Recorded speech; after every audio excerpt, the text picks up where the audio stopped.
these 5 wins? Are there particular areas that you've really liked the consistency over the last 6 weeks? I think each game's got its own kind of dynamics, but I'd say it always starts with if we don't turn the ball over and we can take the ball away from our opponents, that's always a good thing. Field position in the kicking game, that's always a good thing too. So, but each game's a little bit different. I don't know. There's things we need to do better from yesterday, and we did some good things. And I think that's true of the other games all year, honestly. Some of the outcomes they are what they are, but we'll try to focus on correcting the things that we need to correct and doing them better, coaching them better, and reinforcing the things that we did well, and try to continue to do those. I want to ask you about Kendrick Bourne as well and his playmaking ability. Both of those touchdowns, he made really explosive, tremendous plays on. What stands out to you about his ability to make plays, and is there a characteristic in a guy that can use speed, also the agility to make a catch like he did on that first play? Yeah, I think the first play is really just a good concentration play.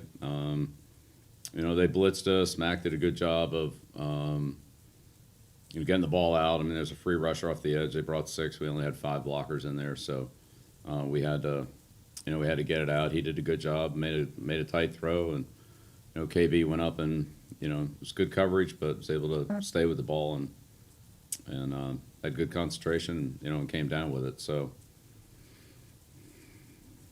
The touchdown run was a good run after catch. He made a nice play on the avoiding the first tackler. Then Jacoby screened off the second tackler, and then he stiff armed Brown going into the end zone. So it was a good finish on the play. But KB's just got to keep working. He's improved in a lot of areas. There's still things that whether it's our system or just from a technical standpoint that. Like all receivers, there's always the need to work on timing and execution with the quarterback and other receivers in the route pattern and so forth. So, we'll just keep doing that. Thanks. You're welcome. Next question, Dakota Randall, followed by Phil Perry. Hey, Bill, another Kendrick Bourne question, if it kind of building off of what you just said. He was specific yesterday in crediting you and the coaches for teaching him how to be more secure with the ball in his hands. Just wondering how impressed you've been with him, with how he's taken to the coaching since he got here. I think he's been very coachable, and I think we can see some improvement in the things that he's doing on a number of levels, throughout the course of the year. And I think if he keeps working hard and continues, which he has, he is a hard-working kid. If he continues to work hard and pay attention to little details, that there's still a lot of room for improvement as well. So I really respect the way he's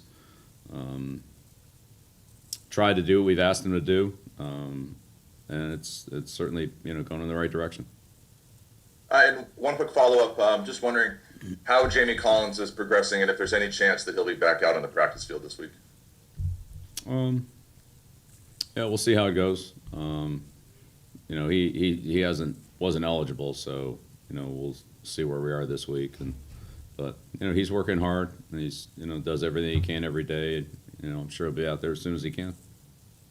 Thank you. Welcome. Next question, Phil Perry, followed by Mike Reese. Hey, Bill, you mentioned last night that really since October, you guys as a team have maybe put a little bit more emphasis on trying to get the ball out. Obviously you guys work on that all year. We've seen you guys work on that in training camp. Was it just more time spent on those types of drills, or I guess how did that focus change in October? Yeah, well, we hadn't gotten any fumbles out, or I don't know, in however many games it was, and we went back and looked at a lot of things and tried to address it. And we were losing the ball as well, so we just tried to address things as a team. And we've done I think a better job of coaching. The assistant coaches, myself, all of us, I think we've done a better job of coaching it. I think the players understand what we're trying to do, and there's much more evidence of them doing what we're asking them to do, and we've had better results. So we had probably coached it better at the beginning. We might have better results in the beginning. I don't know. And I just had one more Bourne follow-up question. Bill, it's not specifically related to him, but just, the stiff arm that he used to kind of free himself up for the last part of that second touchdown run. Is there a timing portion of that you can coach? Is that all, player instinct? How do you work on those? Just kind of curious about that specific move to kind of help a runner out when he's trying to pick up a few extra yards. Yeah, absolutely. We work on all that. We work on gaining extra yards, and we work on preventing extra yards. So stiff arm's a good tool for a runner, and we have to defend a stiff arm defensively because we see plenty of runners that'll stiff arm us and in the kicking game. So that's another technique that I think there's a way to do it, and a way there's a way to do it, and that's how you want to try to do it on both sides of the play. So we talk about all those, runners that stiff arm, runners that spin, runners that drop their pads, runners that jump cut, and and we do it as well, obviously. So there's running and tackling are two of the most important fundamentals in the game. Where we talk about them all the time, of course, and so is ball security. So there's not very long that goes by in any conversation where one of those three things don't come up: tackling, running, and ball security. Thanks, Bill. You're welcome. Next question, Mike Reese, followed by Dan Roach. Bill, kicking game question, sort of first play of the game, kickoff, it looked like Cody Davis draws a hold, gets his 10th special teams tackle, and just sort of building off what you had mentioned about the kicking game at the start of this call, what type of season has Cody had, and how valuable has he been to you guys in the kicking game? Yeah, really valuable. He plays a lot of key roles for us, starting with a personal protector on the punt team, but he's involved in everything. As there's several core players in that area.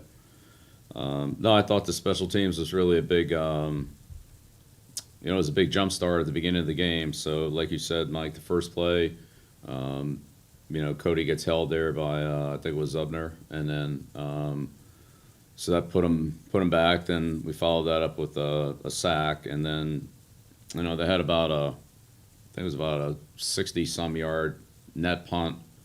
But there were two penalties on the play. One was an illegal formation. I think it was blast and game, and then there was the gunner was in motion on the gunner motion. So that turned into a re-kick, which gunner handled, and I think we got about 30-some yards of field position on that exchange, 30, 33, 35, I forget what it was.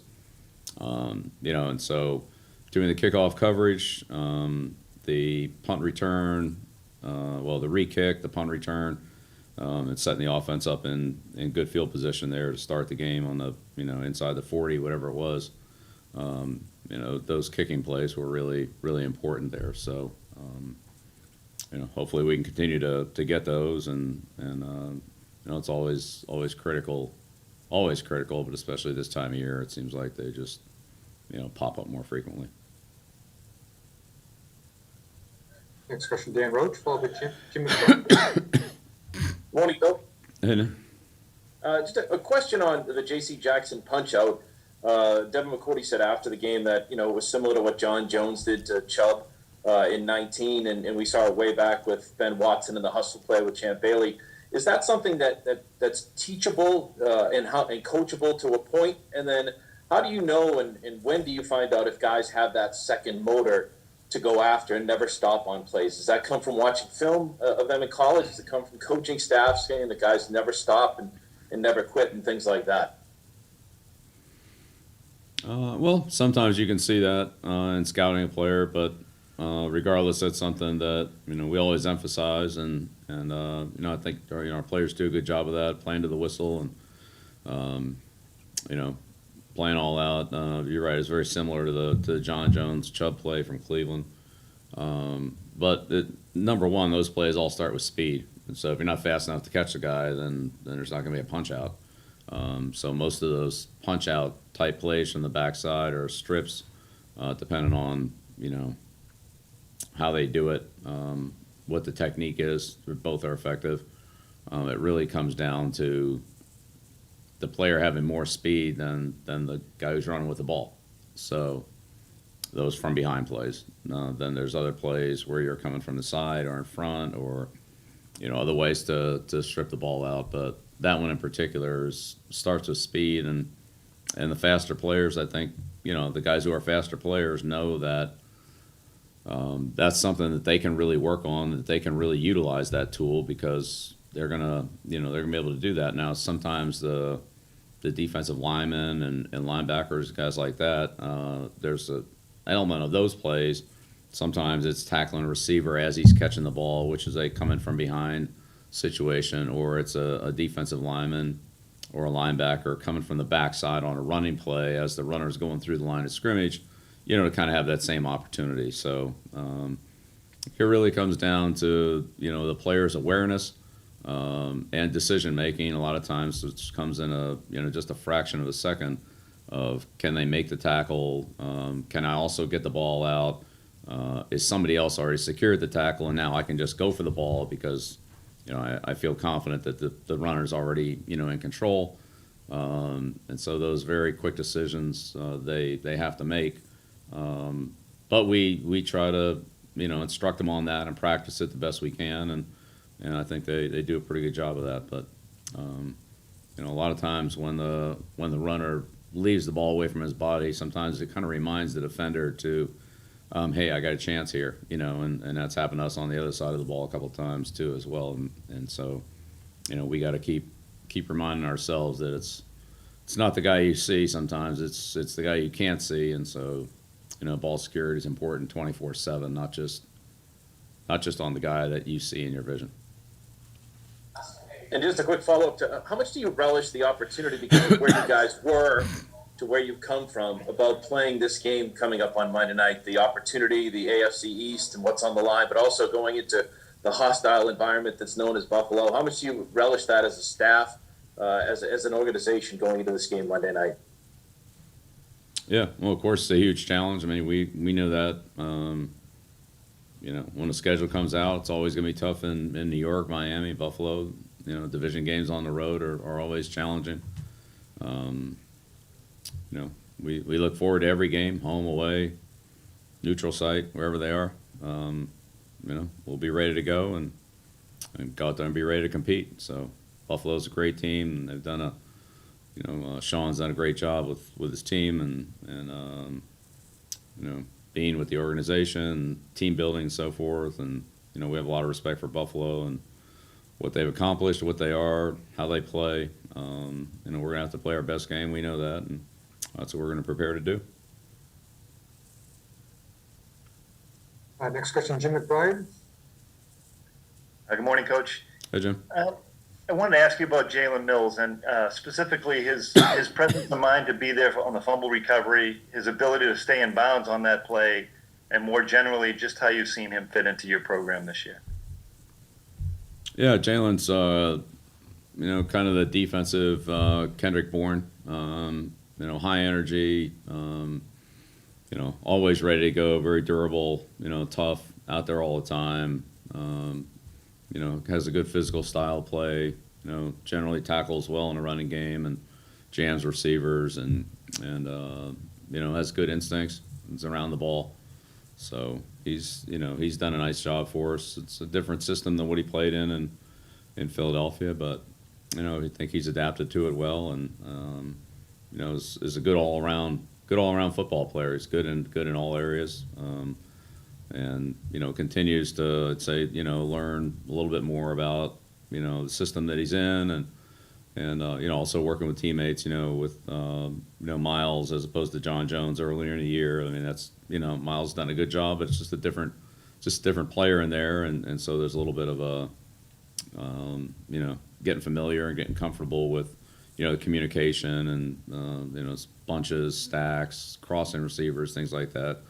But that's something that they've all, I'd say all of our DBs have embraced, and Miles has done a good job for us, and they've all kind of fit together and communicated pretty well. We've had, generally, decent coverage. Obviously, we tested this week against Buffalo's passing attack, but Jalen's been a really, really solid addition for us. Glad we have him, and I love his versatility and his overall play style. The final question, Tyler Baronski. Bill, just curious what encouraging signs you saw from Jonnu yesterday. Yeah, well, John has been a good player for us all year. He brings a level of toughness in the running game and explosiveness with the ball in his hands, or even when he doesn't have the ball in his hands, he's still an explosive player in the passing game that the defense has to respect. And if they don't, he'll big play him, and if they do, then a lot of times that creates space for other players. But I thought his inline blocking, which is something that he has always done very well. Continues to be a strength for him and us. And he has the ball in his hands. He's a fast player that's big, explosive, and hard to tackle. So, love to see him with the ball in his hands in space. Gave us some big plays early in the game to kind of help get us going there, which is always a good thing. Thank you, Coach. Thanks, everyone. Okay, great. Thank you. After a lemon of a year. Opponents? I've gone up against thousands. And there's an opponent we're all up against, COVID-19. But there's a way to beat it. Get vaccinated. So when it's your turn, roll up your sleeves. And let's get to the finish line together.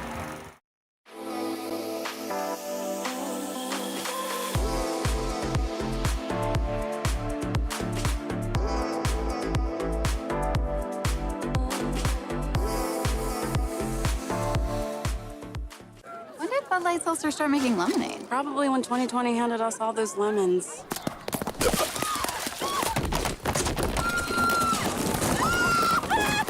New Bud Light Seltzer Lemonade, packed with lemonade flavor after a lemon of a year. Opponents? I've gone up against thousands. And there's an opponent we're all up against, COVID-19. But there's a way to beat it.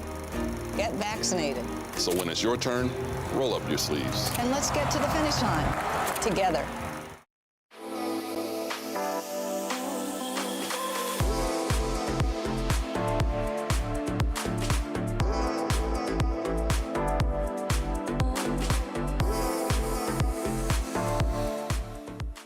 When did Bud Light Seltzer start making lemonade? Probably when 2020 handed us all those lemons.